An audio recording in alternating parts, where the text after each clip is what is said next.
সেজদায় মাথা রেখে একটি দোয়া 41 বার পড়লে সকল আশা পূরণ হবে, সকল বিপদ দূর হবে, অভাব দূর হবে, কষ্ট দূর হবে, দুশ্মনের দুশ্মনী থেকে আপনি বাঁচতে পারবেন। চমৎকার একটি দোয়া। এই দোয়াটা আল্লাহ তাআলা পবিত্র কোরআনের ভিতরে কোট করে দিয়েছেন। আল্লাহ পাক রব্বুল আলামিন এই কোরআনের ভিতরে সব কিছু দিয়ে দিয়েছেন। হযরত ইব্রাহিম আলাইহিস সালাম যখন কঠিন বিপদে পড়েছিলেন তখন এই বাক্যটা পড়েছিলেন। আপনি যখন কঠিন বিপদে পড়বেন তখন আপনি যে কোনো নামাজের পরে আপনি এমনি একটা সেজদা দিবেন। ওই সেজদায় গিয়ে আপনি এই ছোট্ট বাক্যটা আপনি 41 বার পড়বেন। আপনি সেজদা দেওয়ার আগে দুরূদ শরীফ 3 বার পড়ে নেবেন। আপনি সেজদা থেকে উঠে আবারও 3 বার দুরূদ শরীফ পড়ে আপনি আল্লাহর কাছে দোয়া করবেন।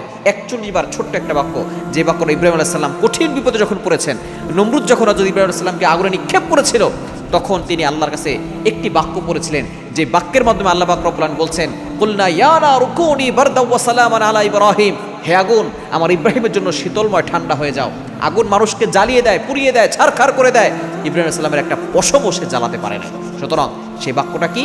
4 নম্বর পারার 11 নম্বর পৃষ্ঠার 15 নম্বর লাইন, সূরা আল ইমরানের 173 নম্বর আয়াত, হাসবুনাল্লাহু ওয়া নি'মাল ওয়াকিল।